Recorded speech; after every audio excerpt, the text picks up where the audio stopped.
This podcast is sponsored by the Center for International Business, Loyola University New Orleans College of Business.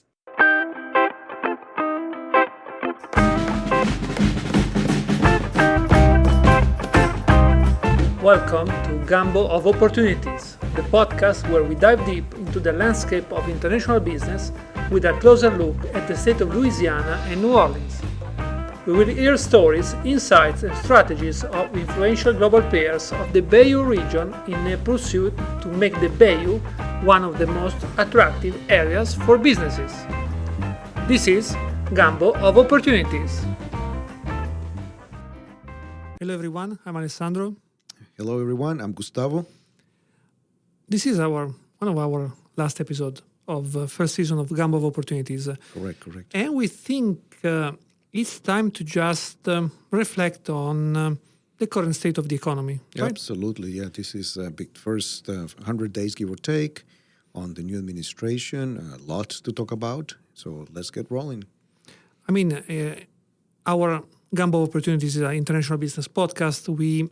So far throughout this year, we discussed about foreign direct investments. We discussed about macroeconomics, forces shaping economies, industries within countries and across countries. We had the chance to interview amazing scholars discussing about innovation, entrepreneurship, discussing about knowledge spillovers, discussing about the importance of places, concepts like entrepreneurial ecosystems.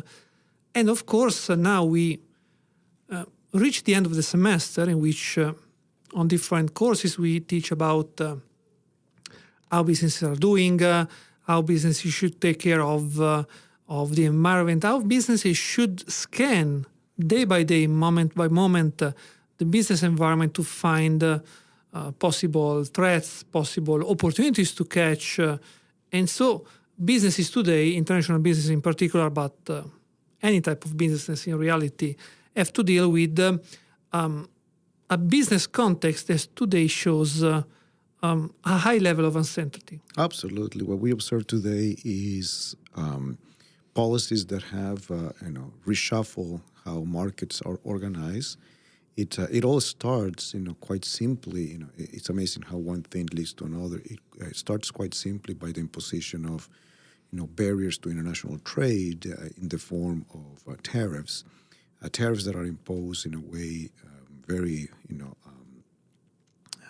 biased because they are not calculated using any economic theory. So it's a policy that initially was thought was not going to happen, but then I guess everybody got it wrong, and by everybody I mean everybody. We observe in general terms markets have declined significantly. Markets are down in the last, give or take, less than 100 days. We have lost trillions of dollars worth of investment. Companies have stopped, orders. Individuals are rushing to go and get the purchases before the prices get high. Levels of unemployment are starting to go up.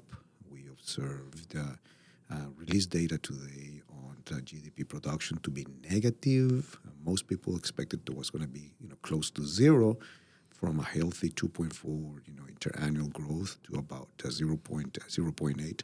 Came out to be negative 0.2 if I read correctly this morning. So now we are in a complete unexpected scenario. And again, we are limiting our conversation today to the economics in the international business dimensions of it, which is very interesting because throughout the first part of this cycle that we talk about, it was all up, and we're talking about more market integration, talking about more free trade, a possibility for transferability of knowledge via foreign direct investment, expansion in terms of employment, growth, and the list went on and on and on. Today, we find ourselves kind of in a 180. In fact, and I presume for you as well, Ali, in the classroom, all the class material that we had was in one direction, and now we have to go back the other way. But more importantly, what we observe is that the uncertainty that you mentioned becomes exacerbated when one day tariffs are up and next day then there's an exception and then they go back up and then you engage in retaliation. And so this is becoming something known as a race to the bottom. Let's see how low we can go. Let's see how long we can resist this.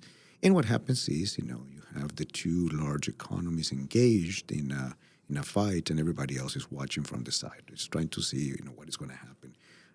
Yes, and so it creates severe, uncertainty, and that uncertainty is quite difficult to comprehend, right?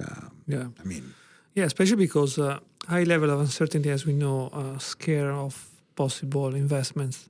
indeed. And that, of course, has a cascading effect across all industries, especially because we know now that every industry is very much integrated, both vertically and horizontally, and is also integrated across time and space. Correct. And contraction of one specific industry may be led through like an imposed of a specific tariff also has important, significant, and negative effect across all industries. And so that's basically what we are looking at right now.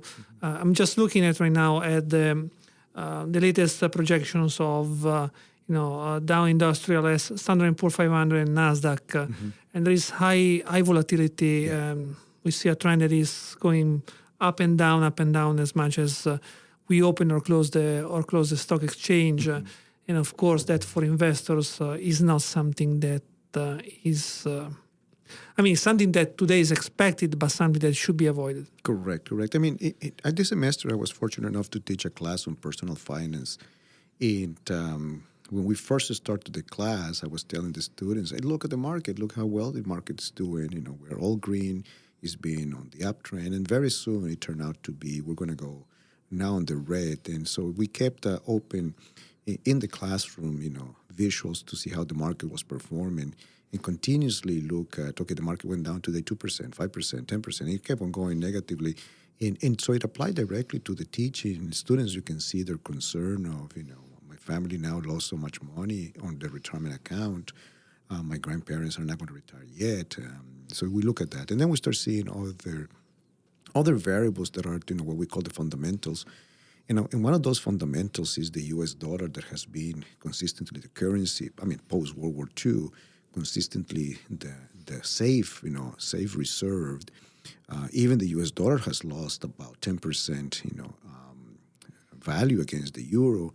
It has lost another 8% against the Swiss franc, and the list goes on and on. So even the dollar that is the strong, currency during difficult times has now gone retreat, and this indicates a lack of confidence internationally on whether the world can keep reserves using U.S. dollars. On the flip side, that makes U.S. products cheaper, and so it can counterbalance. But again, with higher tariffs, I think the game is going to be, but we don't like a sum zero game. So it's like a vicious cycle, right? It is a vicious cycle. So you might get advantage of a lower value of dollar by improving export, but on the other side, if you create obstacles to exports, then the type of short-term advantages that you might get for having a lower, let's say, exchange rate for your currency, and is get compromised by what basically the tariffs are gonna take away in terms of value of product. Correct. If you look at the theory in international finance, the fact that the U.S. dollar has the value against other currencies has to be matched by inflation expectations. And we are starting to see that inflation in the next few days we're going to have the newest value for it. But it is becoming the pressure on inflation in the U.S. is going to start going up, especially as the tariffs start taking place. Even with the exceptions, there's already shortages of some products that is going to increase the value of products. Some people argue maybe a one-time shot, but it seems to be progressive. So here we have a combination of all the things that we don't like, right? We have inflation. We are now having negative growth in the GDP. That's known as stagflation. So there is no growth, and there is potential for inflation. This very very quickly leads to debates with the relationship between the government and the independent, and I want to emphasize independent Federal Reserve System. that is now facing pressures to lower interest rates when the time is not right to lower interest rates. So here the economic theory doesn't add up in this model of forced reindustrialization for low value manufacturing in the U.S. and hence the objective of the tariffs to bring back some of these sectors is creating a spiral effect that leads to the things that we don't like, and that is inflation, that is unemployment, that is contraction. And of course, when you start spicing this up with other elements, again, we're going to try to stay clear from those, but just to mention immigration policies that may be restrictive in terms of human capital, both creation, retention, and migration, then we observe all sorts of reconfiguration of where the war is going here. Let's remember that it was not too far. I mean, it looks like it was ages ago, but it was not too long ago that we just came out of COVID, and COVID, made it evident that there were some not missing but weak links. That if you there was already some distress in the market. Correct. And the companies were able to sort that out, and they were pretty much back on track. I mean, we observed that China wasn't growing as fast as it was growing before. But now this is becoming much more disruptive because some of those channels are no longer there. And these, when I say these channels are no longer there, it affects even close allies of the U.S. that have been also targeted by the tariffs, Mexico and Canada being the two most natural because they're part of the U.S.-Mexico-Canada trade agreement, formerly known as NAFTA. And so here, when you observe all these pieces moving at the same time, it looks like it almost looked like when you go and agitate an anthill, and then ants run everywhere trying to see what the source of the problem is and how to solve the situation. So what we observe is a lot of uncertainty created. And more importantly, and I want to quote here the work that Jeffrey Sachs has done, and he has spoken recently. Same goes for Paul Krugman, is what is the objective of this? Because no one seems to be able to read clearly, not even investors in the stock markets, as you mentioned, Standard & Poor's 500, Dow Jones Index. No one seems to know, whether it's buy or sell. And then people are now holding large amounts of cash that they're not investing. So those trying to look for a safe haven also create negative expectations in terms of where to put the money. Some are putting it in long term, very long term, treasury bills just to play safe. But imagine what it's like. I mean, you and I, we've been out doing this business for quite a long time. I've been studying economics for over 40 years now, and I'm trying to make sense of all this. And it's just so complicated to understand. So the explaining to students, this is the theory, but it doesn't work that way anymore because we're back into what we observed in the 1950s and 60s, which is forced import substitution industrialization, creates quite a challenging environment to understand, where are we going? Because quite honestly, I'm not sure where we're going with this, other than not good places. In that feeling, that sense is pretty scary. And again, you and I, we are not owners of business, we're not investing. Imagine if you have to make the decisions to invest the money that somebody else entrusts you to conduct a business, and you have now to make a choice. I might not be able to sell the product if I invest in this company that happens to be located, and if I do, I might have to sell it at a significantly higher price. Yeah. So that is pretty challenging.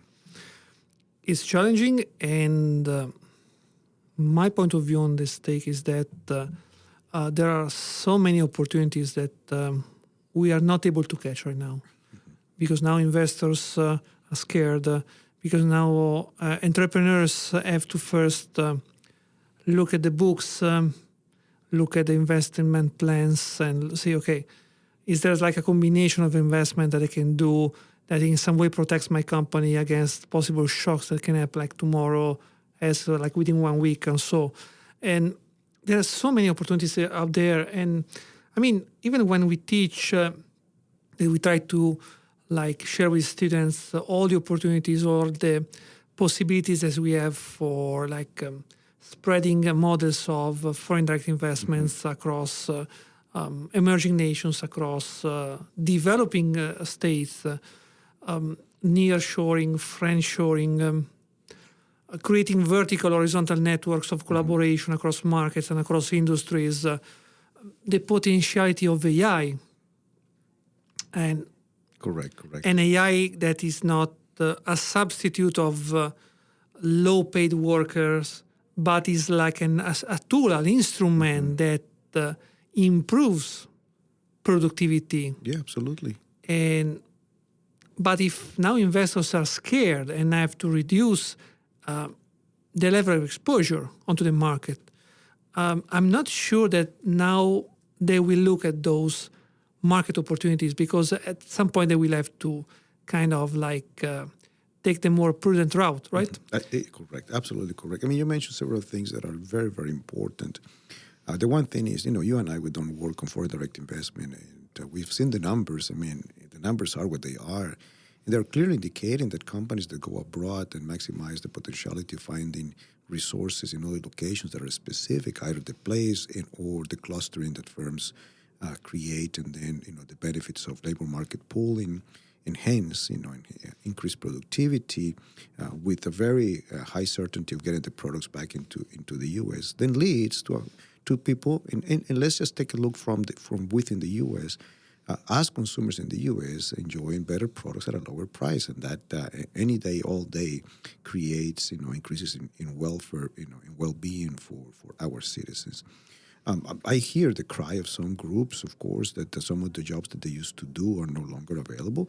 But that story we have also heard, back in the 20s when the ag sector was contracting in terms of labor, but it was increasing exponentially in terms of productivity because technology allows us to move there. Well, same happened with manufacturing.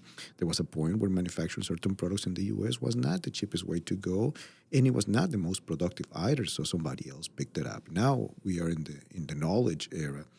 With Industry 4.0 and perhaps Industry 5.0, now what we have is that other countries have catch up in terms of education, and that leads to faster growth of technology and knowledge, which then positions us in a very good position to move into the services industry more. It's still with significant manufacturing taking place here in the U.S., but this then creates this difficult, situation to explain to those that were left behind, predominantly because of lack of access to education and or lack of maximization of the opportunities. There is I love music, as you know, and there's a few songs that I really like, and one of those is by Bruce Springsteen called Glory Days. And it took me a while, because not being born here in the U.S., I didn't understand the phrase Glory Days. And Glory Days it refers to those high school days where the individual, is either the superstar of the football team, or is the basketball player that achieves 1,000 points while in high school, and or brings the memories of going to prom and so on and so forth.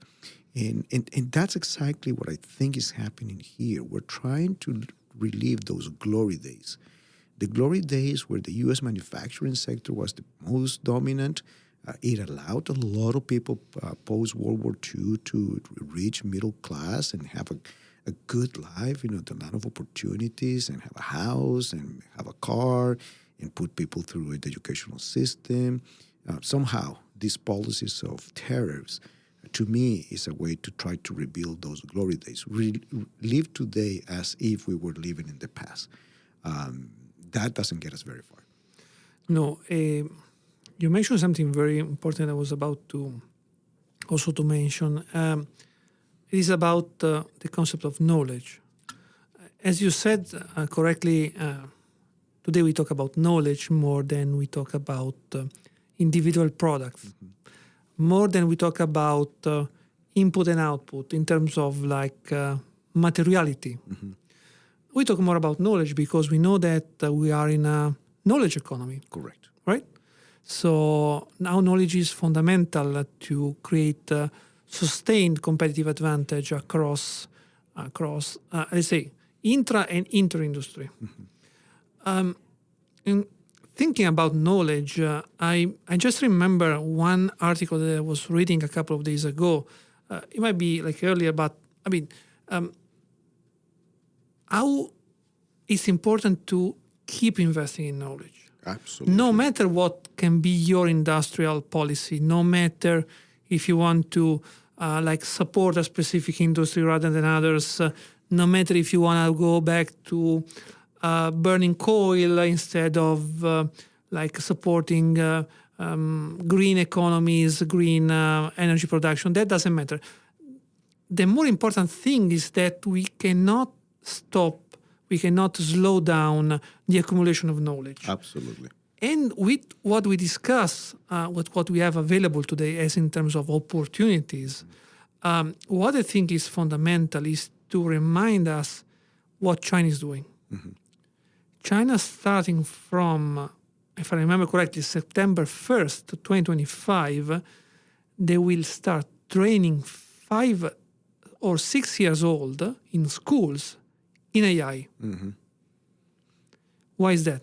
Because they're recognizing that the knowledge, the use of knowledge, and so the abilities of students from very, very low age to deal with specific new advances in technology is the first fundamental step to support an economy. You know, you're so right, Alex, because educating people is the ticket to right. It is a human right, and we believe it here at Loyola. You know, the words of St. Ignatius were, educate the whole person, right? So yes, we have to be educated just for the sake of education, but also because it makes us more productive. Back in 1776, Adam Smith came up with his great book, The Wealth of the Nations, and in which the concepts of comparative and absolute advantages were introduced. Then Ricardo in 1817, I believe, came up with the principles of economics, and then opportunity cost became an important concept. And then the idea of trade spins off from there very quickly, in which countries have a comparative advantage. But one of the things that Ricardo and Smith at the time did not talk about that much was that these comparative advantages are not static, but they're dynamic. And that means, countries reposition themselves, or individuals reposition themselves through accumulation of resources. If it is a natural resource, then it's a natural resource. And we can think of, the deposit of lithium in the 1776, 1821 were irrelevant. That didn't matter because we did not use lithium for anything. Today we use it, right? And so there is now a recombination that means location. But another thing that is important to understand is that certain countries, especially post-World War II, and Europe did it during the Industrial Revolution, but post-World War II, certain countries recognized that investment in education was a ticket to create comparative advantages. Predominantly, we observed the rise of Japan, and then nearby countries such as South Korea, and of course China, that has invested significantly in human capital. And we can debate all day long, whatever we want to debate in terms of which way they did it. But the point is, they now have a much larger labor force that can do, significant levels of investment. A few days back, I was listening to Tim Cook's, CEO of Apple, saying, "Look, we're getting this wrong. Yes, we went first to China because we thought that there was 1.2 billion people, all of them cheap labor, which that's not right. The amount of cheap labor that is accessible is not 1.2. It probably was more in the 300 to 400 million people. Still a lot of people." But he said, but more importantly, when we go today to China, what happens is we can find thousands upon thousands of engineers that can do the work that we need. If we try to run a program like that here in the U.S., we'll be lucky if we get a few 20 to 30 that show up. So that points out on a reconfiguration of those that are developing the skills necessary, which then takes us back to what I believe is the root of the problem for us, and that is how can we continue increasing human capital, bump up where we had the advantage, and that is on the high levels and availability of human capital. Of course, high school is important for everybody, and then colleges to continue advancing in that creation of that key resource. I guess the game is very simple. People saw that in the U.S. educating people was a good thing, and they started educating people all over the place and commercializing those ideas. Hence, you fast forward, and what you have is a catch-up effect, where no longer we are the most productive country in the world, and now we have to rethink how to do that. Once again, imposing barriers to trade seems to be a forced industrialization. I grew up during that era. It gives short-term live gains, so we might see some of that, but we also observe long-term, decaying effects that tend to settle, very quickly. Now that leads, and I know we're about to run out of time, and we'll probably have to do another session for this, but that leads to two things that I truly hope that I'm wrong about this. And one is we're going to see a decrease in GDP in the U.S. in the next few months. That this is coming faster than I thought. I was with a group of economists that believed that we might have like a 1% growth in the last quarter. Now it's negative, so this is coming. We're moving away from the eye of the storm, and the storm is hitting. And the second thing that I truly hope that I'm wrong about it is that we're going to hit double-digit inflation very quickly here in the U.S. My initial forecast was that by the end of the year we'll be in double-digit. Given that we have negative growth now, I might have to rethink that, and probably by the end of the third quarter, we'll be close to double-digit. And that, of course, implies that interest rates will have to be adjusted accordingly, and that means interest rates go up, and that's not going to be a pretty picture, especially for people trying to undertake a project, people that want to buy a new house, people that need to refinance some sort of debt. Not the brightest of the brightest short-term and medium-term future is what I see here. You mentioned something very interesting, even though you did not use the technical term of it. I know that you were thinking about that. You mentioned in your discourse the concept of the first movers. Indeed. A concept that we use in our courses in many different with different focuses. You can use that thinking about the financial market. You can use that as part of your, let's say, work on economics and discussing about how economy shape throughout countries and across nations. You can also use that speaking about strategy. Mm-hmm. And so if we think about strategy, being first mover is essential. Mm-hmm. And focusing on those elements of the economy that used to be essential, but you mentioned the work of Adam Smith, you mentioned the work of Ricardo, great economists, but scenarios were dramatically different at the time. Today, globalization forced a connection across market. Yes, absolutely. A connection cannot be broken today. There is no condition, there is no way we can have countries that self-isolate. No. Because everything is connected. You teach a great course which speaks of the global connection of supply chain. Mm-hmm. Mm-hmm. If the supply chain is integrated vertically, horizontally, across continents, how can you isolate economies if not creating serious damages to industries, burning millions of dollars, if not billions of dollars of investments.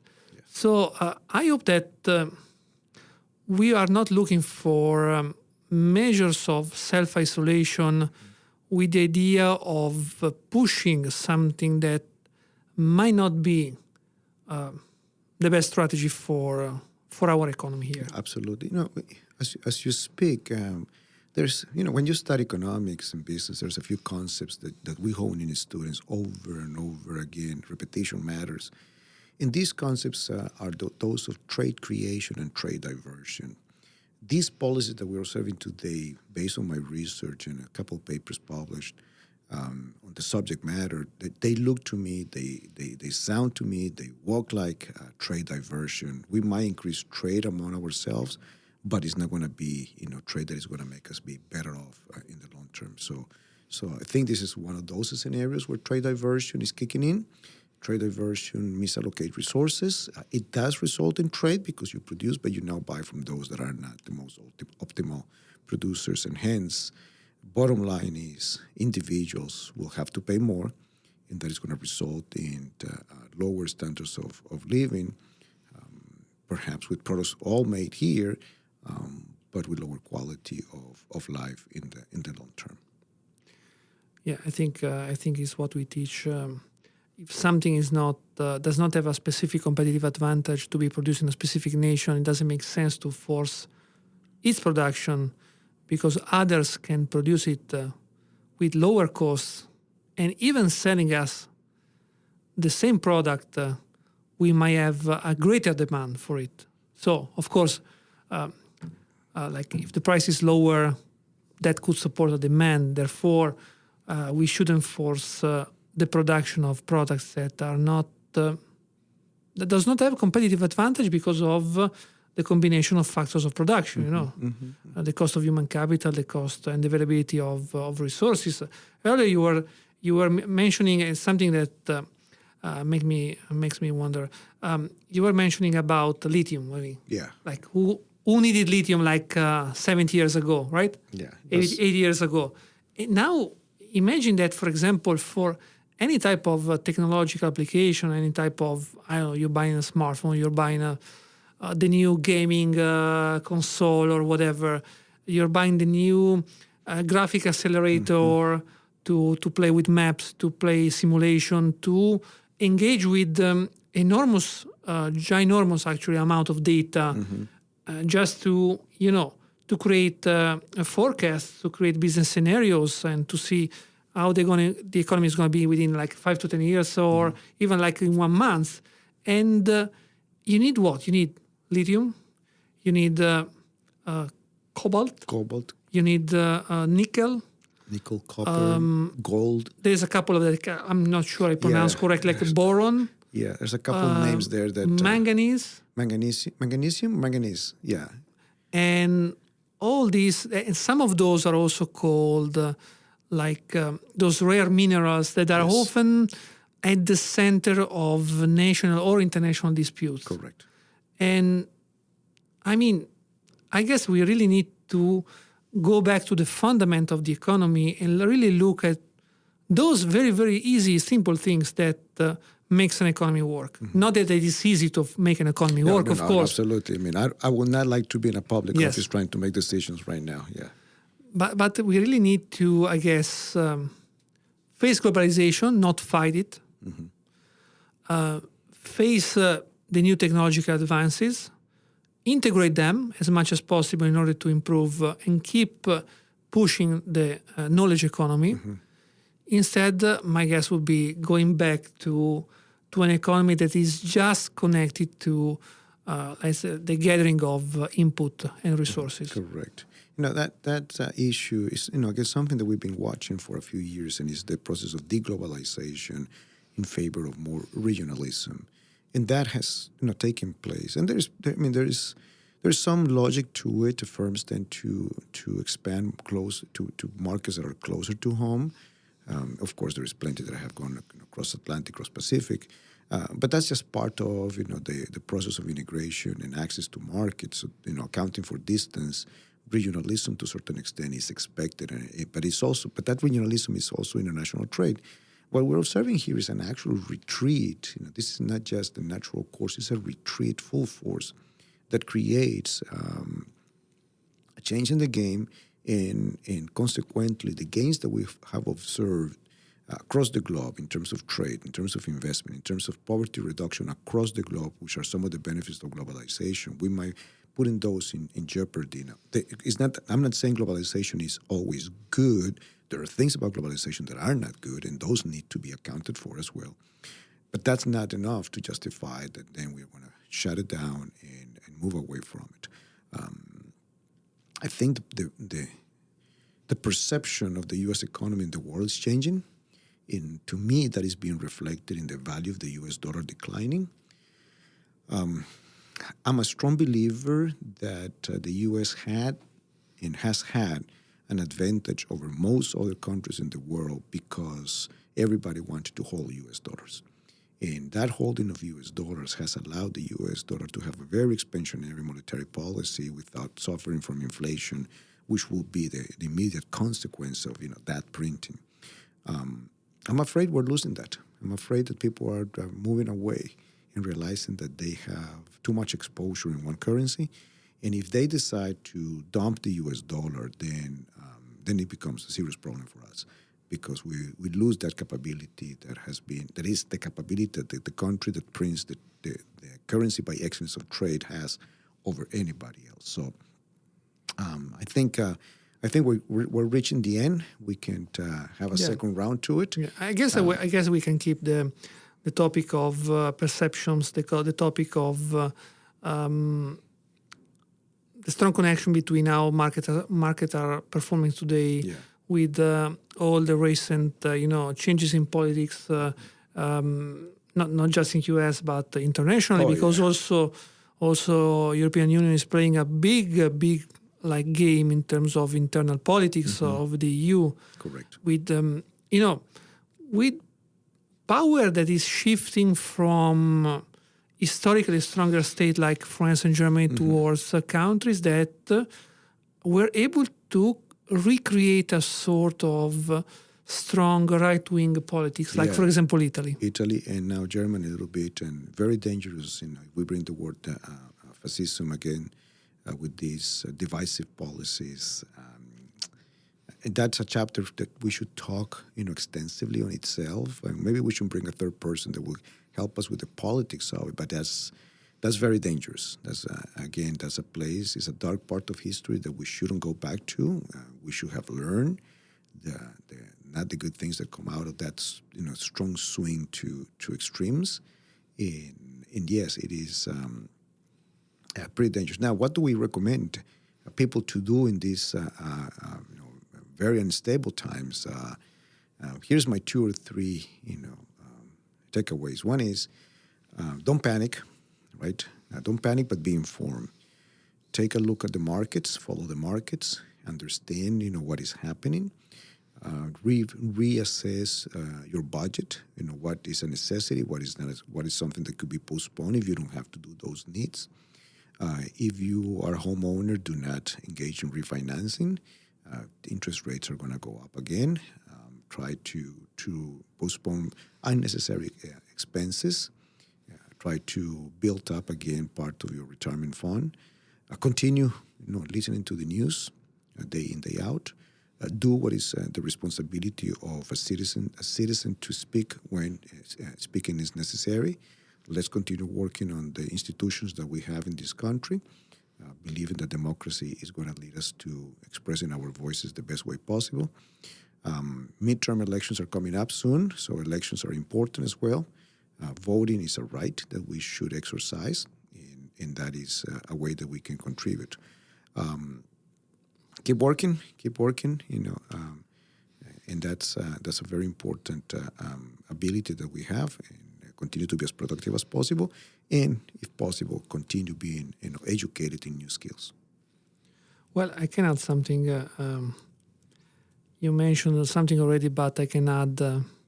If you're looking at financial product, please diversify as much as possible, so you will reduce your overall risk, especially in this moment.